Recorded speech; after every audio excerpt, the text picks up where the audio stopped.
Hey, there you are. Oh, happy hump day, everybody. It's Wednesday. This is Just Parlays with your buddy Chris King. I'm the host. I'm the engineer, the guy that drives the train around here. And then I just hang on for dear life as Chris makes his picks. I'm Scott Steehn. I'm the lead handicapper at winnersandwhiners.com. It's good to see you guys here on a dreary Wednesday afternoon here in mid-Missouri. Although the temperature's gone down to the mid-80s, Chris. Pretty happy about that. Well, good for you. I mean, not so good about the dreary part, but, the fact that, the temperature has gone down. They have not gone down here, in case you're just tuning in. It's a balmy 97 at the moment. Winds from the north-northwest about 10 miles an hour when they feel like blowing. Is that right? You have 97 in north winds? Yeah. Yeesh. See, if we get north winds, it means the temperature is going to go down 10 degrees. It'd be nice. It's supposed to be in the 80s by Friday. Yeah, I think you got the same front coming across the country. You'll probably catch it because we were 97 yesterday. So yeah, it's been about a 10. They're actually talking rain tomorrow. I'll believe that when I see it, because every time they say it's going to rain here, it ends up. I watched the radar the other day when it said it was going to rain, and the weather started coming this way from Atlanta, which it usually does. Then after about 3 hours, the radar goes like this, and then all of a sudden it starts going back in the direction where it came from. I was like, what the fuck is that? And stay out. Yeah, it's like, he gone. I mean, it's like, thanks for stopping by, weather. Well, there you go. It rained for about 3.5 minutes. Yeah, we were supposed to get a pretty good pounding last night. We got a few drops, just enough to put the dog in his thunder shirt, but that was about it. So those things work. I don't know. My wife swears they do. To me, do you use it for fireworks too, or no? Yes, I'm just trying to remember if we did or not. We took. He hates fireworks because here people shoot off fireworks. It seems like year round, and it doesn't. You don't need a reason. It's like, hey, it's Tuesday. Well, see, we run down the road down the highway. We're about 7 minutes from my door to parked at the stadium, and they shoot off fireworks. Every home game on Friday night during the summer. Right. So a lot of times if we're just sitting around not doing anything, I got an eye on the Royals game. I'm like, hey, let's go see the fireworks. And we have to remember to keep leaving him at home. So, and he goes everywhere. He hates being left at home. We kept the camera on him one time when we left at home, and he just like howled the whole time we were gone. So, hey, welcome to Traffic and Weather and Dog Report on the Nines. By the way, Westminster Dog Show is going on right now. I think they crowned the grand champion tonight. So. It's weird because I know they used to do it, and they'd have the finale on Monday nights, because it would always, on USA, they'd always preempt wrestling. Oh, so, heartbreaker. Well, no, I'm just saying that's how I remember when it was on, because they'd always talk about how wrestling wouldn't be on because of the dog show. Well, and much like professional wrestling, the dog show, all fake. I knew it. Hey, it's good to be here. We ask you guys if you would take a minute, smash that like button, hit it right now while you're thinking about it. Thanks for the effort. And, of course, make sure that you get subscribed to all the relevant YouTube channels. How many relevant YouTube channels are there? 2. Winners and Whiners YouTube channel and the Max Wagers Network YouTube channel. I know you found the Max Wagers Network YouTube channel because that's where you're watching us right now if you're watching live.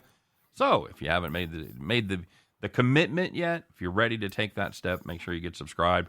Ring the bell and get notified every time we go live, every time we put up brand new content.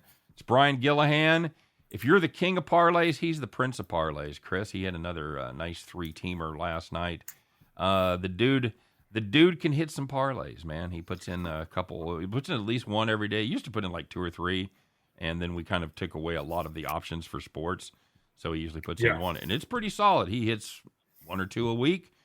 And that's when you're hitting parlays at 4-1, 5-1. That's really all you got to hit. So good to see you, Brian. Congratulations on a good day yesterday. Hopefully today will be just as good, if not better. And we talk about Max Wagers Network. I want you to listen to all the great content over there starting at noon. Sean Higgs doing Midday Money.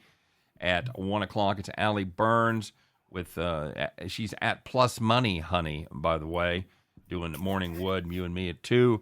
Scott Reichel and I at 3 o'clock over from Studio B. Fresh off Reichel's nap. He's usually bright-eyed and bushy-tailed, ready to rock and roll. 4 o'clock, see Sean Miller talking about soccer from around the globe. And, of course, 5 o'clock, it's the Earl brothers, Nick and Tim, along with Detroit Lenny, giving you your game time decision. And finally, Chris, if you're looking to up your game a little bit, make your first bet a little larger than maybe you normally would, Caesars is giving you the opportunity to do just that. The Caesars mobile app, if it is in your state, you should take advantage of this offer. Use the code VideoWinners15, and you will receive basically a first bet do-over. If you win your bet, congratulations, you win it. If you lose it, Caesars will make you whole up to $1,500. 15 hundos, Scott or Chris. So it's a great, Jim. It's a great deal. One more time, video winners 15 is the code. Of course, we've dropped the code and the links to your individual states in today's description. While you're down there looking at links, if you're looking for premium plays, we've got those available too. I know Chris is running pretty good.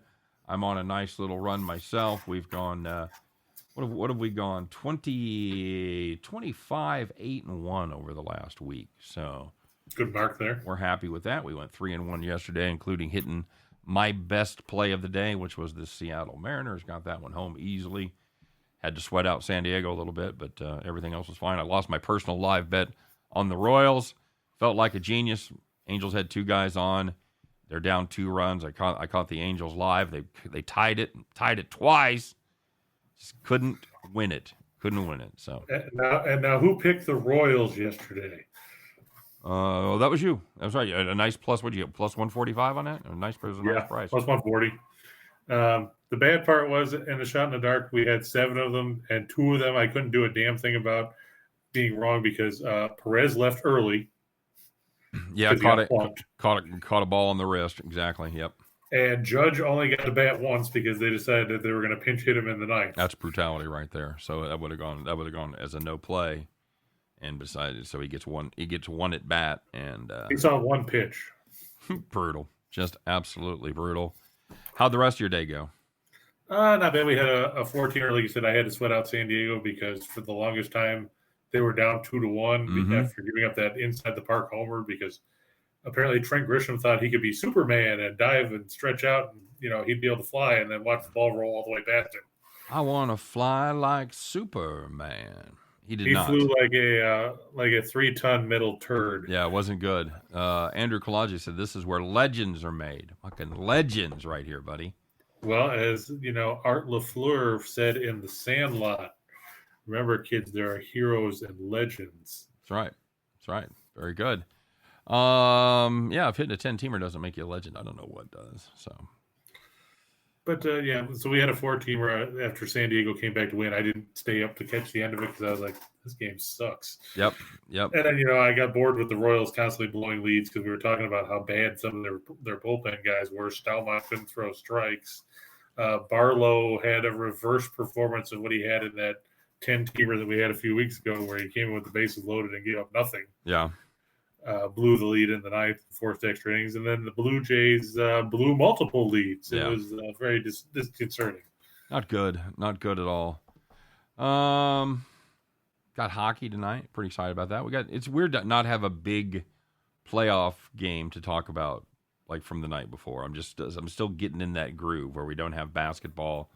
We don't have hockey, It's all... I mean, we could talk about the WNBA. The Chicago Sky set a league record, rallying from 28 points down to beat the Las Vegas Aces 104-95 yesterday. There you go. I don't know much about the WNBA, but I know if the Aces are involved, you should take a serious look at the over. Yeah, and they had the total was at like 174.5 or something, and they blew past that anyway. Yeah, we talked about that on the show with Reichel yesterday, and he said he did not fear that total. He said I think we were looking at 173.5 or 174, and he said he had no fear, Chris, none. Yeah, I mean the Aces set a WNBA record. They scored 41 points in the opening quarter. They led 51-23 in the second. Still proceeded to find a way to lose for just the 3rd time, I believe, in 16 games this season. That's the Royals of the WNBA right there. New and interesting ways to tank ball games. Royals are no longer have the worst record in baseball, Chris. I'm sure there's a fantastic, and I haven't even studied the draft. I'm sure there's like a fantastic head and shoulders above everybody else number 1 guy, and the Royals have just played themselves out of that. They're now going to get, the 4th or 5th best pick and piss him away and never see him come out of the minors. Let's see who's worse. Oakland, Washington, the Reds. Last I saw, we were getting close to Detroit. Yeah, they're half a game behind Detroit. There you go. There you go. So there's the Cubs, the Reds, the Nationals, the A's are all look at that. Worse. We're fifth worst. We're fifth worst. It reminds me of semi-pro where when the Flint Tropics go at the end of the season when they have the Flint, Michigan Mega Bowl and they're cheering about fourth place. Yes, absolutely. Because everybody else gets relegated. They don't get to make the jump from the ABA to the NBA. Now, do you remember any of the ABA at all? Yeah, I mean, I think the smartest people in the ABA were the owners of the Spirits of St. Louis because, they didn't go to the NBA, but they get a slice of money in perpetuity for all the expansion teams. So they're still making money now. It's a beautiful thing. All right, buddy. I know we got some games tonight, including a hockey game, and I'm sure we'll get to that a little bit later. But I understand you have no plans at the bottom of the hour, so we can kind of take our shoes off, stretch out here a little bit, talk a little more in depth about a couple of games. Let's get to it. What do you say? Yeah, how about it? We'll start with the Phillies and the Rangers. This game starts at 4:05. I know Rye was disappointed yesterday when I said I was taking Martin Perez and the Rangers over the Phillies. By the way, we have this, and I'm not going to give too much away. We have a farm play involving this game. One of the rare times we take an afternoon game. So by the time we're done with this, you're going to have about 20 minutes to play it. So make sure you tune in for the next show. Because if you're in the habit of listening to me and Chris and then going back and listening to me and Scott later and picking up the picks, the farm play will not be an option for the night games tonight. Just telling you guys. Wow, so you're taking a 4:05 game. Yep. So that is surprising. Yeah, it's a rarity for us. We really like this play and we wanted to get down on it. So. Yeah, I'm going to go with the Phillies here. I know they did absolutely nothing yesterday. Martin Perez continued his resurgence as an actual relevant pitcher in Major League Baseball. How about that? As they blanked Philadelphia 7-0. Some people will point out that the Phillies are 0-6 in the last 6 meetings between these teams, 0-8 in the last 8 in Texas. But, they hadn't played in 5 years, so you can really throw that out the window.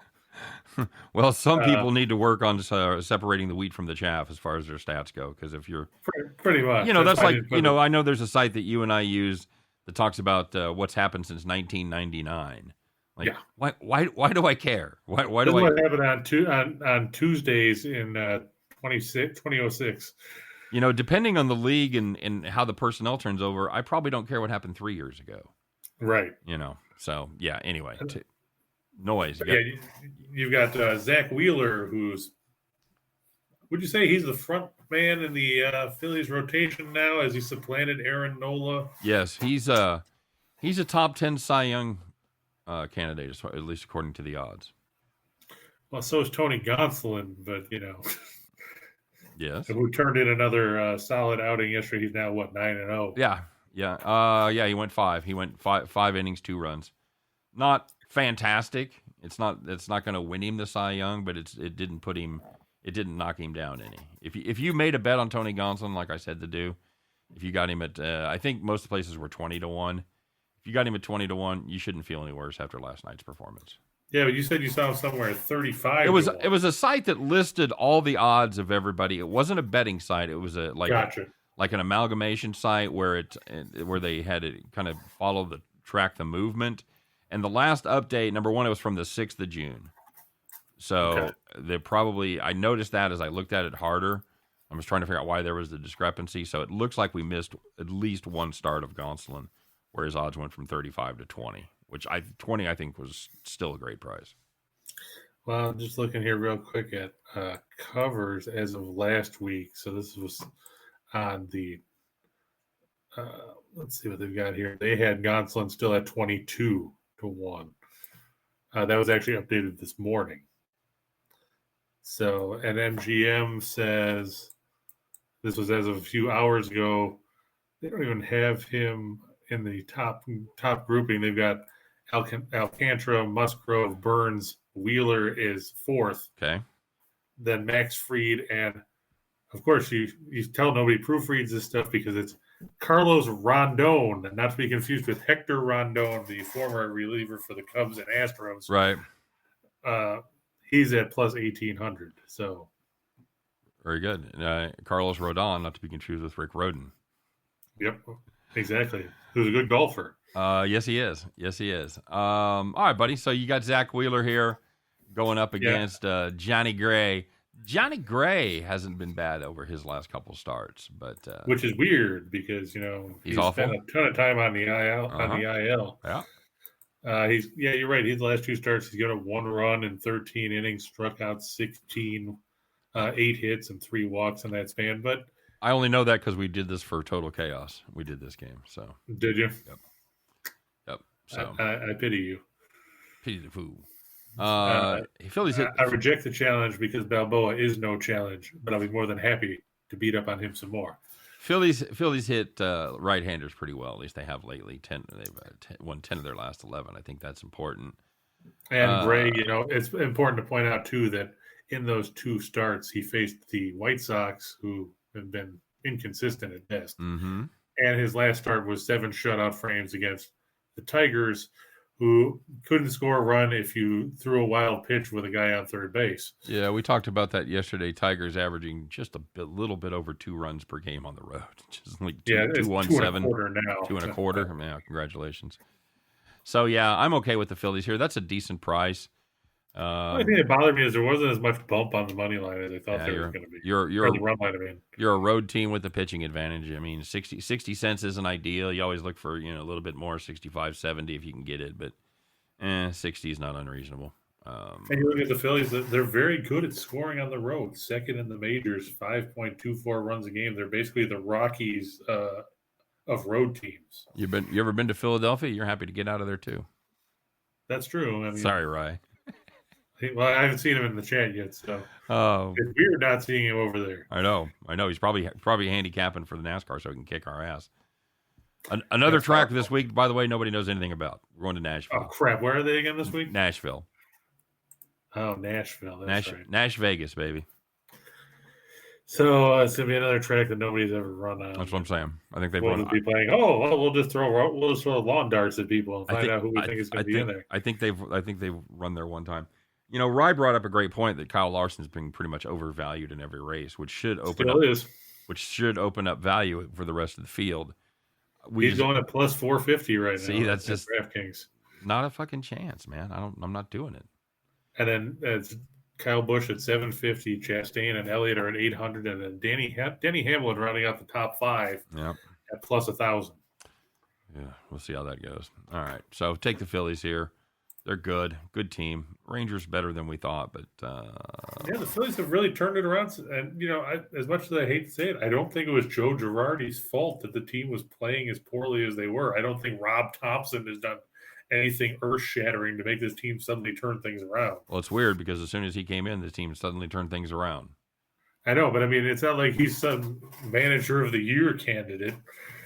I mean, the Angels fired Joe Madden. What have they done? Yeah, they're terrible. I mean, well, they lost twice to the Royals. They stopped their losing streak. Yeah, after they added a couple more onto it. Yeah, so I'm just saying. Madden lost 12 in a row. New guy loses 2 in a row. That's an improvement. Yeah, let's just see. What's the Angels' record since Phil Nevin took over? And do they wish they still had Mike Scioscia as manager? I want to say they were 2 under when Nevin took over. Yeah, you're right. Madden was 27-29. Nevin is 6-9. Killing it. But you just lost twice to the Royals. Well, you say it like that's a bad thing, but the Royals are just ripping through the West Coast. It's a very un-Royals-like season. They usually struggle on the West Coast, but they took 2 or 3 from Oakland, 2 or 3 from Los Angeles. So it just shows you. And Ohtani's pitching tonight. Mm-hmm. Did not do that game because against Daniel Lynch. I thought Ohtani was. The Angels are prohibitively valued there. Yeah. Well, despite last night's game, we took the under there. Did you? Yeah. Did you get it at 8? Total Chaos. 7.5. Oh, it's 8 now. Well, they saw that game. They saw that game last night. That's recency bias. That's true. Buying me a free half run. I'll take it. Take it all day, day, buddy. I'll take a 4-4 push. Or a 5-3 push, rather. Sorry. I was going to say 4-4 push. I'm in trouble. Yeah. All right. What else you got? All right. How about we move on to Fenway Park, where the Red Sox take on the Tigers. This goes back to what we were talking about earlier, where the Tigers can't score with a guy on third. I've been putting too much pressure on this pitcher, Chris. After I brought him to the attention of America, he has pretty much sucked his last 2 or 3 starts.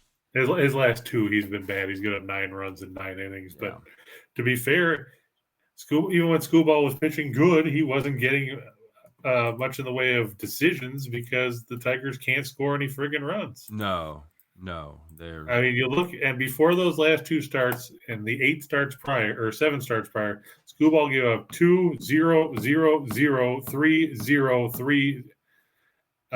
So, I mean, you're talking about he didn't give up more than 3 runs in any of those starts. He went at least 6 innings in 6 of them. And he still ended up with 3 no decisions. I don't know why you're telling me this. I don't care about wins. Stop caring about wins. It just no, I'm just saying he went deep enough where he should have gotten a win, but they weren't putting up runs for him. Yeah, I get it. I mean, I look what the team has done, and the team's 7-6 in his starts, so he deserves a better fate. Yeah, I don't understand this one start against Cleveland. He threw 5 innings. He gave no runs on 4 hits, no walks, and 5 strikeouts. He only threw 66 pitches, and they took him out. I have to look at that, and I have to see if there was some kind of, if he had like a twinge or something, or because he made his regular start 6 days later. So yeah, and threw 102. Mm-hmm. I don't know, buddy. I don't either. But I mean, then the bullpen gave up 4 in the 6th and went on to lose. Yep. I know. So yeah, he's given up 12 over his last 16 innings. So not ideal. I'm fine with Boston here. Boston's playing good ball.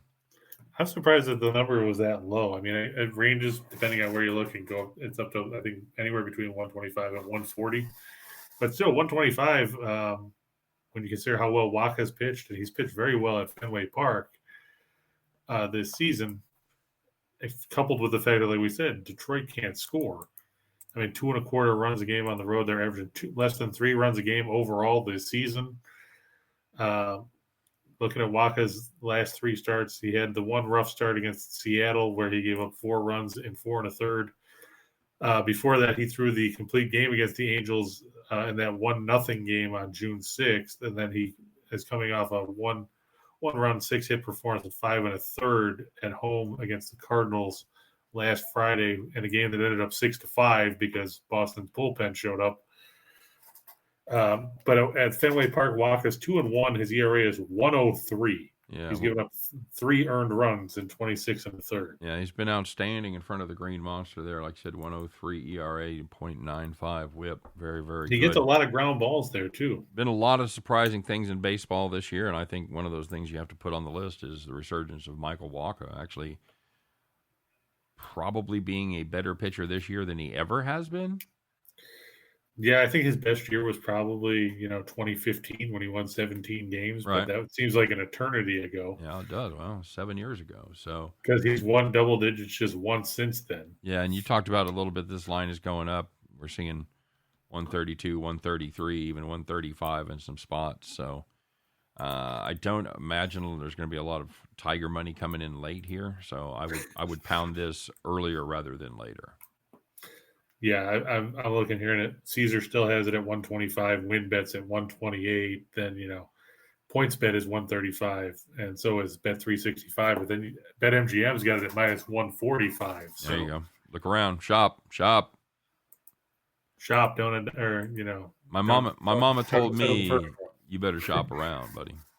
That's right. All right, sir. Any hockey available? No, we traded it for a bag of lettuce. Who doesn't love lettuce? And it's just iceberg lettuce, none of that fancy lettuce. Oh, can't do that.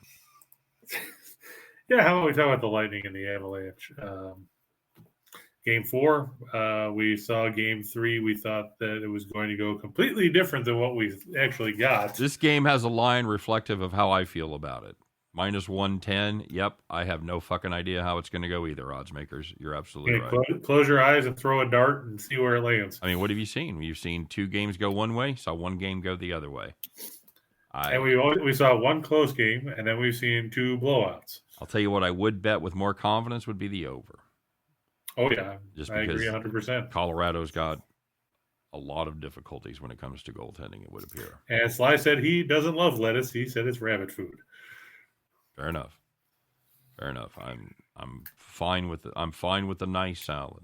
I got nothing against the salad. I got nothing against throwing. Can you, Abbott? Hey Sly, can you throw a little lettuce on your burger? Is that all right? Throw a little lettuce on your massive cheeseburger there and give it a little crunch. Is that an appropriate use of lettuce? How about lettuce wraps at P.F. Chang's? Can you do that? No. You can't do lettuce wraps. You never had lettuce wraps at P.F. Chang's? No. Oh, they're good. They give you like ground meat and whatever. And if I want crunch on my burger, that's what bacon's for. Okay. All right. Sly said sacrilege. Okay. All right. Fair enough. I mean, my wife likes to put onions on her burger if she wants to eat crunch. Who doesn't? I put, when I go to Five Guys, I put raw onions and grilled onions on my burger. See, I like Five Guys. The only thing that's weird about them is I don't understand why they split the hot dog down the middle. Butterfly, so they can cook it on the grill, dude. Yeah, I guess I'm just used to cooking on an actual grill as opposed to the flat top. You don't split your hot dogs when you put it on a grill? No, I rotate them. Oh no. Yeah, you got to butterfly your dogs. Butterfly. First time I've ever seen it is Five Guys. You butterfly. When I go to places back home, like Ted's. Yeah. No, you don't see them in restaurants very often that way. I will admit that because they're harder to put on a bun. If you're gonna butterfly them, you put a little cheese on top and then kind of just put it on bread. So it becomes more of a sandwich because there's always the big controversy whether a hot dog is a sandwich or not. Well, when you butterfly and put them on bread, I can make the case it's a sandwich. I would agree with that. If you put a tube on a bun, I don't know. Keep arguing. Technically, I guess it would still be a sandwich. I mean, it's still meat between bread, right? Again, yeah, I guess. I don't know if it has to be actual sandwich bread or if a bun. Again, we go down a lot of rabbit holes. I'm not going down that one. Yeah, if you say that it has to be on bread, then technically you would say a burger is not a sandwich because of the fact that, it's not bread. I think there's a lot of people that would say a burger is not a sandwich. A burger's a burger. There's a lot of people that say the earth is flat. There's too many of them. How many ever? Look at you, Kyrie Irving. How many of them there is? There's too many of them. Very good. All right, so MC AJ says he cooks his salins in the broiler. AJ's they finally have salins down here at Publix, so I picked them up. What's salins? Is that a kind of hot dog? Yeah, they're a big hot dog company up in Western New York. I do not have. We're lucky to see Nathan's around here. I should send you some salins. They're good. I'm not a big. I love hot dogs, but there's just some things. As I've tried to continue to fight the battle of the bulge here, there's just some things that I just can't do very often. Hot dogs. You had to do them often. Polish sausage, all that shit. I love it. I can't really do it. Same with a burger. I just can't. And Zweigels are good too, AJ's. I don't know if I've heard of them. They used to make white hots. Those were really good. Okay, very good. Why do you like the Lightning here, Chris? Well, I mean, we saw how bad Colorado played the other day. Their goaltending is in flux. Jared Bednar didn't really support Kemper getting the start here. Apparently he's going to, but I have to imagine if he struggles, he'll get pulled quicker than Mike Smith. 2 goals, I think. 2 goals first period for sure. Yeah. Yeah, I would say that would be a good bet if he gives up too early, or even if they go to the first intermission down 2-1 or 2-0. I think you would have to make the change. You got to, right? I mean, because he looked awful, and his save percentage hasn't been great in the first 2 games. He was mediocre in game 1. He was bad in game 3. It was like 750 last time, right? Yeah, and the only reason he was good in game 2 was because it was basically what was termed as the easiest shutout in NHL history. 16 shots. Yep. 16 shots is what he faced. So, yeah, for all the reasons that, we were on the Lightning before, And then we kind of switched horses when we saw the first two games. Well, I told you to bet the Lightning just because of the value in the first game. I was wrong Right. about that, but I liked Colorado in the series. I didn't get a lot of support around my Winners and Winers colleague for that, but we'll still. It looks I like still think Colorado will probably win the series, but I don't think it's going to be a romp. well, it's definitely not going to be a romp. I don't like Reichel's Tampa Bay in 6. I think he's got some work to do there. I think that's what Tim said as well before the series started. Great minds think alike, and so do theirs, Chris. So does the younger generation. So a couple of stats here that you brought us. Lightning are 41 and 15 in the last 56 at home. Home team's 4-0 in the last 4 meetings. Well, derp, because 3 of them have been in the playoffs. So Right, but I mean, and in relation to the total, because I know that we're talking about that in the series between these teams, and of course you have to take some of it with a grain of salt because of the fact that they only play twice a year during the regular season. The overs hit in 7 of the last 8 meetings, including each of the last 5 in Tampa Bay. It's hard to argue with. Is it 6? I haven't even seen it. Is it 6 for this game? It's 6, yeah. Okay. So you have to wonder, are the odds makers saying, well, sooner or later things are going to return to form? Well, sooner or later, if your aunt has balls, she'd be your uncle. But I mean, that doesn't mean it's going to happen anytime soon. I said that before the last game, and it did not. I said, surely we're due a 3-2 game here, or we're due a tight game, a late lead in the end, and nobody scores an empty netter. It ends 3-2. Nope, we were not due that at all. So, and just to throw out a couple more stats, since that way it'll save me from doing it in the shot in the dark. Colorado's gone over in their last 4. They've gone over in their last 5 after scoring 2 or less. The over is 5-0-1 in their last 6 against the Atlantic. They've gone over in 4 of their last 5 after losing by at least 3. And it's gone over in 6 of their last 8 on the road. Okay. Meanwhile, Tampa Bay has gone over in each of their last 6 games against the Western Conference. That means, you know what that means to me? That means nothing. Are we playing Phoenix? Are we playing Sacramento? I mean, are we playing? Yeah, Sacramento. They brought them up from the AHL. I mean, are we playing the Ducks? Who are we? The Kings? Who are we playing? Also 4-1-1 in their last 6 Stanley Cup Finals games. Ah, okay. Now, yeah, there's something I care about. 5-1 in their last 6 when their opponent gives up 5 or more. Nope. So that stems into the playoffs because the Rangers did that a few times. Okay, not sure I care about that, but. So obviously, and like you said, there's a lot of firepower on both these teams. Yep. And we got some suspect goaltending. Yeah, that's the big thing. 2 stories. Colorado was only able to put 2 goals on the board. That's not going to win probably any of these games. And number 2, and we've hammered it relentlessly, is the horrific goaltending between Francouz and Darcy Kemper. We're going to call him Biff. So. It's not been ideal. It's not been ideal for Colorado in the goaltending. So we'll see how that. Let me put you on the spot here, Scott. If you were Jared Bednar sitting on the bench for the Colorado Avalanche going into Game 4 of this series, do you start Darcy Kemper or do you start Biff Tannen? Scott and I talked about that last time. I think you have to. If it's me, it's close. I think you have to give the nod to Francouz. I just do. It's almost a coin flip. Because I get it, if you don't start him, you just about destroy his confidence. You've just turned him almost worthless for the rest of the series. So I know you have to proceed with caution. I get it. He got you there. I get it. But at the end of the day, Darcy just hasn't been good. I mean, you talk about the shutout. 16 shots. Okay. So. Yeah, I start. And apparently, Burakovsky still hadn't joined the team as of yesterday, because he had a hand injury after he blocked a shot in Game 2, so you probably won't see him tonight. Nazem Kadri, they think he might be able to play with that broken thumb that he suffered after getting drilled by Evander Kane. That's what they're saying. Really? Nazem Kadri was stick handling the puck well today at the Avalanche's optional practice at Amalie Arena. This was yesterday, according to Terry Fry from Colorado Hockey Now. Oh, he's good.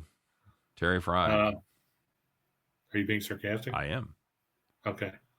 I mean, you were sarcastic about Jordan Schultz yesterday, and apparently Gronk actually did retire.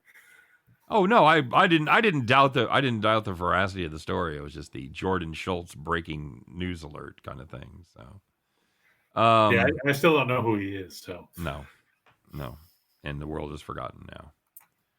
We've moved on. All right, the world has moved forward. Play the Lightning. You know what? I'll probably back the Lightning here too because they looked like a different team at home, and again, they have a goaltending advantage every time that game starts. So I mean, is there another goaltender in the league you would take over Vasilevsky at this point?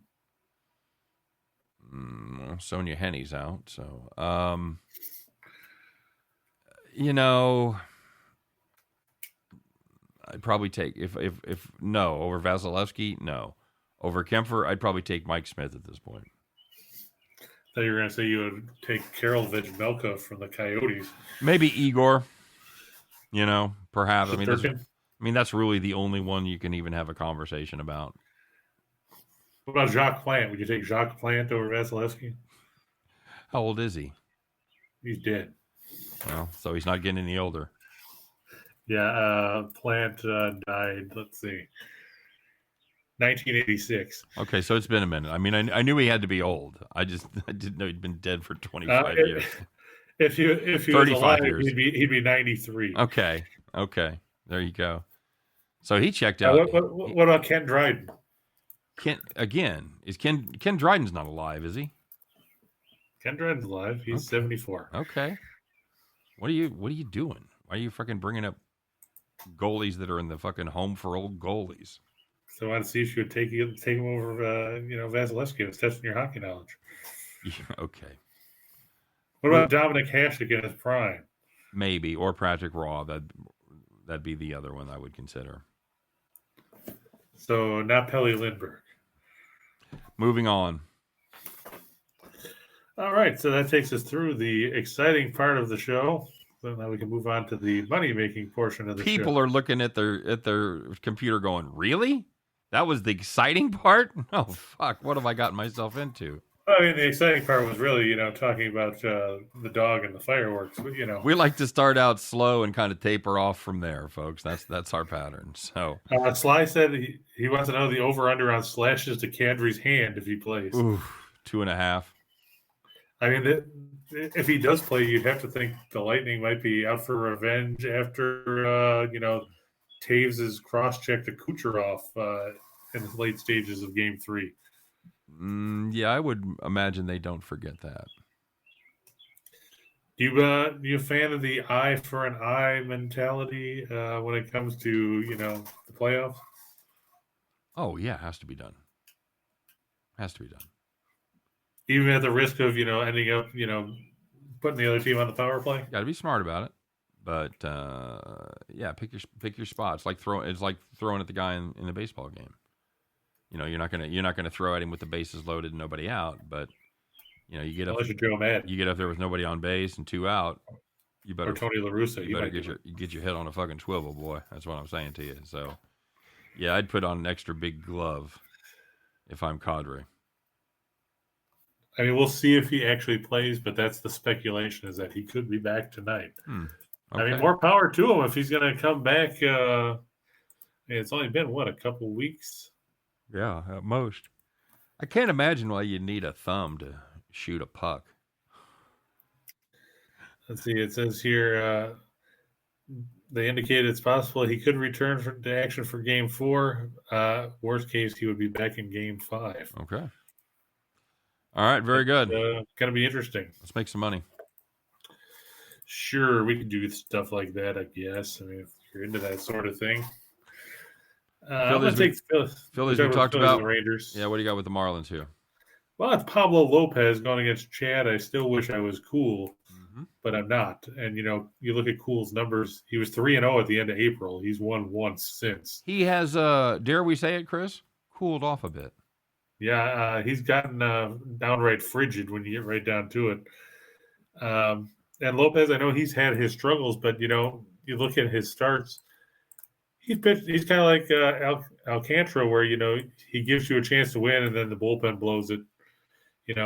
His start against Colorado a few weeks ago, back on May 30th, threw 6 shutout innings, gave up 3 hits, and then watched the bullpen come in and turn that 1-0 lead into a 7-1 loss. 7-1 loss. That's just fucking brutal. You go 7 innings, 6 innings of shutout baseball. You lose 7-1. Fuck you. I mean, he's 0-1 in his last 6 starts, and since then he's been dreadful. Since that fuck you against Colorado, he's given up a 12 earned in 16 2/3 innings. So, but sadly, they've won a couple of those starts. They have. I mean, it's not sad for him, but right. Yeah, I'm just not sure. I'm basing this off the fact that the Rockies are on the road. I know they scored 8 yesterday, but that's like a week for them on the road. Yeah, generally speaking, that is true. Yeah, I'm going to pass on that one. That's just Cool in the gang, 2-2 with a 4 earned run average, 158 WHIP, just 21 walks in 36 innings on the road. Yeah, just not interested in laying 180.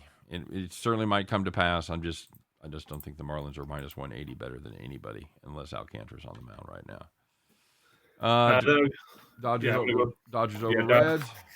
Yeah, Tyler Anderson. We talked about him last week when he we did indeed missed that no-hitter. Luis Castillo's gone for the Reds. I mean, Castillo's not bad. Been solid. But the problem is the Dodgers seem to have found their offense a little bit again. They hung an 8 spot yesterday. Yeah, and we know the Great American Ballpark is favorable to hitters.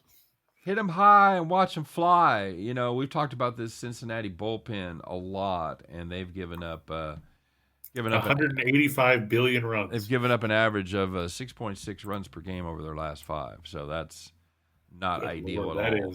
That is no bueno. No, they give up 18 in 3 games against Milwaukee, and Milwaukee isn't.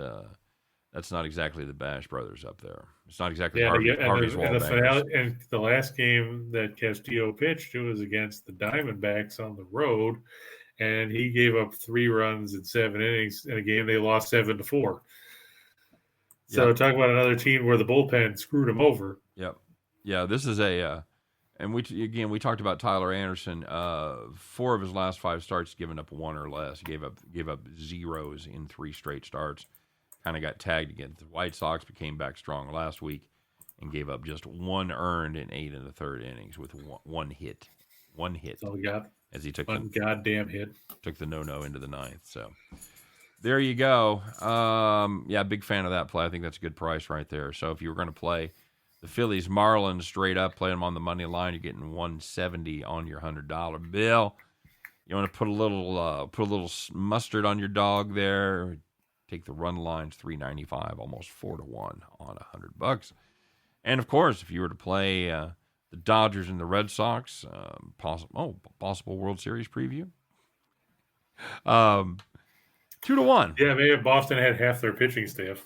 A little better than 2-1 on the money line at 204. And of course, as you might suspect, you play them on the run line, you're going to get a nice little chunk of change there at 425 on $100. Very good. Chris, what do you got in a 4-teamer? All right. Well, I'm going to stick Tampa Bay in here. Okay. Just because. Yeah, sure. I think they'll put together a good try. I don't understand how Cleveland is this much of an underdog against the Twins, given Sonny Gray's pitching, and he threw 65 pitches in his first start off the IL last week. Sonny Gray makes me feel fine. Okay, way to butcher Steels and Croft. I'm a big fan of McKenzie. I'm a pretty big fan of this kid. I think he started to put it all together. He got tagged a couple of starts ago, gave up 5 against Baltimore, but he's been really good his last 2, giving up just 3 earned his last 12 innings. I'm a fan of this play. I think you're getting a steal as far as the price goes. And we've seen it in the past. You start putting plus money plays and dropping them in those parlays, and it really, really takes the parlay odds up. So, I mean, do you have any reasoning why the Twins are this big of a favorite? Because they're a better team. They're a better team, but the Guardians have been playing better baseball than the Twins lately. And the Guardians, I think Did they move past the Twins, or are they right behind? They were Twins? they were right behind them. And you look at they're okay. They're actually percentage points ahead of Minnesota now because Minnesota's played. Holy shit! 6 more games. Well, and you look at, they're also looking at the pitching matchup. They're looking at Sonny Gray, who's given up just 1 earned run over his last 18 innings, covering 3 starts. So he's been Going out back to a month ago. He's been outstanding. He hasn't given up more than 2 runs all season in any start. So, just saying. But he's also been on the shelf twice. Yes, he hasn't made as many starts as everybody else, but still a fair body of work. He's made 8 starts. I mean, most of the guys have made 11 or 12 at this point. So, it's not like he's made 2 starts. He's got a decent body of work, but he has spent, like you said, about a month on the IL, 3 weeks or so. So, but still, I think I've got this closer. If you want to give Minnesota a small advantage, you want to make them, minus 120 or something, I'm okay with that. Give me even money on the Guardians, plus 110 maybe. I think plus 140 is a great deal. I bitch about the price when it's too high, Chris, and I will pounce on it when I think it's too low. The Yankees, I think Jordan Montgomery will bounce or get them back in the win column. Shane Baz is going for the Rays tonight, and Shane Baz does not have much of a track record at the major league level. Everybody was all hyped up about him. Yeah. When he came over in the Austin Meadows trade or whatever. Mm-hmm. He's 0-1 with a 5.40 ERA in 2 starts. I know he faced the Yankees once last year. He pitched 2 2/3 innings. So now, does it worry you that Baz was awful his first start against Minnesota and was really good his last start against Baltimore? 6 innings, no runs, 2 hits, no walks, 7 Ks. No, because it's Baltimore. Okay. I just don't think you can automatically write it off like that. The Yankees may very well win this game. Jordan Montgomery's very good. Yankees are better than Tampa Bay, obviously.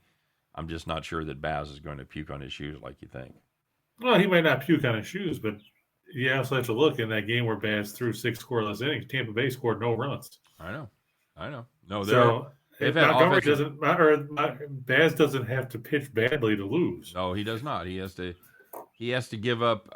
I think if he gives up, if the Yankees get 3 to 4, I think they're in a world of trouble here. Yeah. So that's what I mean. I don't think Baz isn't going to, he's not going to pitch as badly as he did against Minnesota, sure. Okay. But Tampa Bay doesn't put much on the scoreboard. And I mean, we talked about it yesterday. The Rays scored 5 runs. They hit 4 homers, and one of them looked like a wiffle ball homer because, like I said, it went 323 feet. Well, then one dude he basically hit it right down the line. And the one dude had 3 of the homers. Yeah, so. Yeah, Paredes or Paredes. whatever his name is. Yeah, that's right. Yep. But yeah, Harold Ramirez, his homer, the only park it would have gone out of was Tropicana Field. Yeah, not ideal. Like I said, they talk about Yankee Stadium being a little league park, but I mean, come on, 323 feet. All right. Now I know you took this Ramirez prop yesterday as well. That got home as he had a double. He's hitting the ball pretty well right now. He's seeing it. Yeah, he's on a 10-game hitting streak, I think it is. Yep, he's one of those rarities. He has an average over 300. So, and he doesn't strike out a lot. He works the count. He makes pitchers throw strikes, which is a dying breed. Mm-hmm. In baseball today, where everybody just wants to swing for the fences and then come up hitting absolutely nothing. But yeah, during this stretch, Ramirez has a 405 average and a 1194 OPS and has at least an extra base hit in 9 of the 10 games. There you go. And including 9 doubles. Like you said, he kept that streak alive yesterday. So, Chris, you're going to play those 4, as you suggested, with the money line, throwing in that plus 140 on the Guardians to sweeten that bad boy up. That's going to pay almost 16 to 1, $15.88 on $100. And if you want to really get out over your skis, you want to. Is that right? You're laying the 1.5, and it's plus 200 on the Guardians game. Yeah, because they're an underdog. I understand. I thought it'd be worth a little more than that, but so that's what BetMGM came out. It could be more. All right. Yeah, I mean, for example, That's a different sport. Never mind. I just saw the one right above it, but Yeah, the hockey one. Yeah. yeah. So yeah, you want to play the run lines there. You want to play the Guardians. You want to play the Yankees, and you want to play the Tampa Bay Lightning on the run line. That's going to reward you handsomely. 46-16 on $100. 46-1 on a 4-teamer, Chris. That's pretty nice odds right there. So. Yeah, and Brian said the Yankees hit righties better than lefties, and the Rays can't score. He said he'll take the Yankees all day with the cheap price. Yeah, I'm okay with that. I think it's a good price. I'm not trying to be anti-Yankees here. I'm more pro Boz than you are. I think is what I'm saying to you. But the Tampa Bay Rays have many other problems other than their starting pitcher. True. Mainly they can't score. They're kind of a little bit of a grown-up version of Detroit, but not much. So. Hey, if I got my flashlight and I got trapped in a room, do you have a shot in the dark for me there, Chris? Sure, why not? And there it is. Look at that. We're going to start with Trout over 1.5 total bases. I know you mentioned earlier that Lynch is pitching for the Royals. Yeah. Lynch has given up 9 homers this year and has a 5.52 ERA and a 1.42 WHIP against right-handed hitters. God damn it! Trout cranked one last night. I thought was going to go, and I remember we were talking about that. He said he just missed getting all of it. Yep, I think they just they die a little bit there in the it died just enough to keep it in the park. So I don't hate that at all. Getting plus money on Mike Trout to have over 1.5, sure, why not? And here you go. Against left-handed pitching, I know it's only 57 at bats this year. Trout's OPS 1.146. That'll play. 4 homers and 6 doubles in 57 at bats. Okay. Rafael Devers. Yep. Yeah. Devers has been good all year, and we've talked about the Tigers already, so no point in beating that to death. I'm going to take the Cardinals over the Brewers. It's Adam Wainwright. Eric, I'm not Matt Lauer pitching for the Brewers. I can't figure Milwaukee out. They play good one day. They play like shit the next day. Mm-hmm. They're just mediocre. Okay. I think I'll take a team that has a little more experience than the Cardinals as much as I hate them. All right. Mariners over the A's. Why not? It's the A's. Yeah, George Kirby and Paul Blackburn. We talked about Blackburn before. When he was off to that great start, he's kind of tapered off of late. And it's tough when you're a junk ball pitcher. That's basically all Blackburn is. You look, I know he's coming off a win in his last start, and he had pitched well against Cleveland in his start before, but the 2 starts before that, he gave 8 runs in 10 2/3 and losses to the Astros and the Red Sox. Seattle hung 8 last night. Why not put up some more runs today? Chris, this is like one of those riddles. This next game is the Baltimore Orioles are minus 145 against the Washington Nationals. Therefore, who's pitching for the Nationals? Yeah, that's what I say. If you ask why, I was going to say I got 2 words for you. Patrick Corbin. It's Patrick Corbin Day, man. It is Patrick Corbin Day. It's the only answer to that riddle. Who could be pitching to have the Baltimore Orioles be a 145 favorite? Almost 3-2. Almost a 3-2 favorite over the Nationals. And the thing is, Chris, I agree with you. I'm fading Patrick Corbin until further notice. Wells has been decent. He's been fine. Wells hasn't given up more than 3 runs in any of his last 10 outings. This Washington team is dreadful. Now, I remind you of last performance by Patrick Corbin, went 3 1/3 innings, only gave up 2 earned runs. Well, that's not bad, right, Chris? I'm waiting to hear that he gave up 75 unearned runs. He did. He gave up 7 unearned runs. 7 unearned runs. So just imagine what that 6.59 ERA could be. How did he do that? Well, by giving up 2 home runs after errors. Congratulations. So, yeah, Corbin's not been good at all. We were just talking about how Wells hadn't given up more than 3 runs in any of his last 10 starts. Corbin has given up at least 3 runs in each of his last 7 and 9 of his last 10. Yep. Absolutely true. Those are not good numbers. No, he's been not good. You want to play first 5 here if you don't worry about the Baltimore bullpen melting down. That's fine. Yeah, I can see that too. The bullpen for Baltimore has been so much better than Washington. This Washington bullpen is historically bad. Over a 6 Is ERA on the road. Garbage. They are garbage. So, yeah, very good. Palat.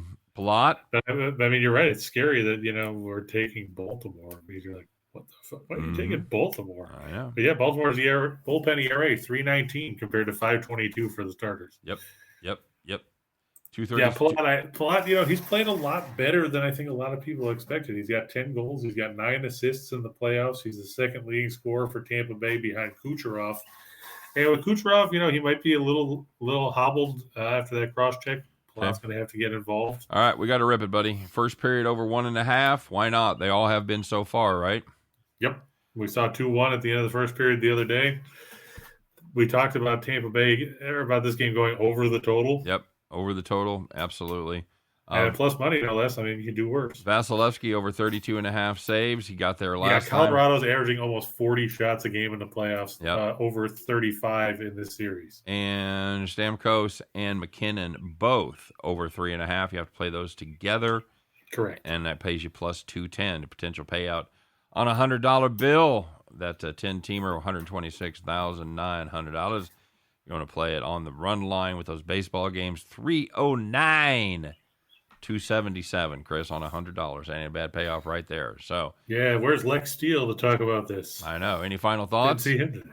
No, I mean, I enjoyed the Stanley Cup Finals tonight because best case scenario after tonight, there's only going to be 3 more hockey games until we get to October. Yep, absolutely correct. So that's going to do it for the shot in the dark. It's going to do it for the 4-teamer, the 2-2-teamers. It's going to do it for our show. We appreciate you guys stopping by here on this Wednesday. And don't forget to come back and check us out tomorrow. We do it every day, Monday through Friday, 2 p.m. Eastern, 1 p.m. Central Time. Chris and I, man, we'll talk about real dogs. We'll talk about hot dogs. But at the end of the day, we'll always circle back and spend almost all of our time talking about just parlays. That's right, baby. We'll see you next time. You guys take care.